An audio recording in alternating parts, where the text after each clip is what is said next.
Welcome back to my Colorado mountain garden. And today I'm going to tell you how I save marigold seeds. So I'm going to call it Saving Marigold Seeds Mountain Style. A lot of the people that are in a higher zone than me, I consider myself a 4A. They wait till their plants die all the way back. And then they just go out and they pull the spent blooms because they've blossomed and dried up. So they just leave the last few flowers. But what typically happens here is we get a freeze and it kills my plants. So I don't know which blooms totally dried out because usually I'm doing other stuff just trying to get ready for the winter. So I try and leave a few of my marigolds, even though they're ugly, on the plant instead of deadheading them early. And that way I have the best germination because you want it all the way dried out before you take it from the plant. Otherwise, your germination rate is going to be a little bit less.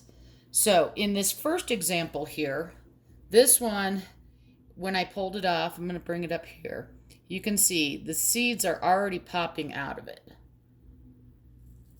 So you just pull those out.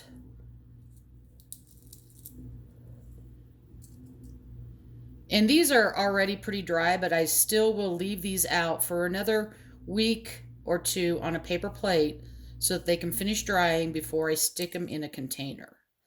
And then, like, this stuff will just go in my compost. This one, I used the scissors to cut off the tops. You don't have to do that, but you can see how dried up this is. There's a little bit of green left on it, but not much.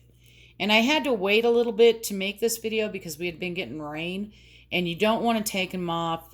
You want them to be dry when you take them off the plant. So I did cut the tops off, and again, that would just go into my compost. And then I cut those off, and again, you can just pull right out. And you can see there's the seed down on the bottom. Ooh, let's see if I can get this to focus. It's not focusing very well. But down here, you can kind of see that there's a white part to the seed. You don't want to cut all that white off. You want to leave that on. But the actual seed is the dark part. Now, these would probably, I would consider, would be 100% germination. You don't have to, and you can see how many you get out of just one marigold bloom. This one here, I left it on just so you can see. And again, it's pretty dried out all the way down here, and then I clipped it off. You don't have to take those tops off. And that's what those would look like. Now this one is close. I'm going to leave the flower petals on it and let it dry the rest of the way. It was still pretty dead down in here. So that'll work out fine. But I'm going to leave it a little bit longer.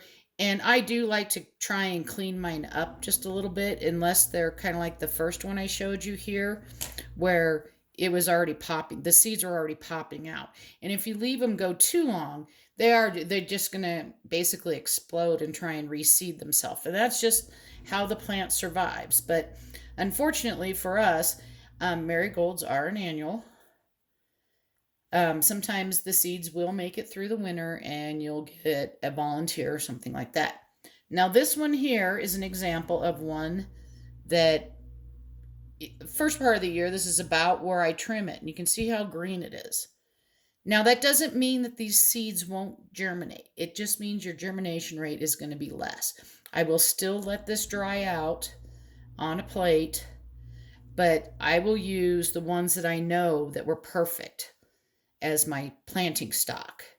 And I start my marigolds inside. I'm just going to go ahead and open this up. And this was still a little bit damp up here, and that's okay. But that's why you spread them out on a plate and let them dry.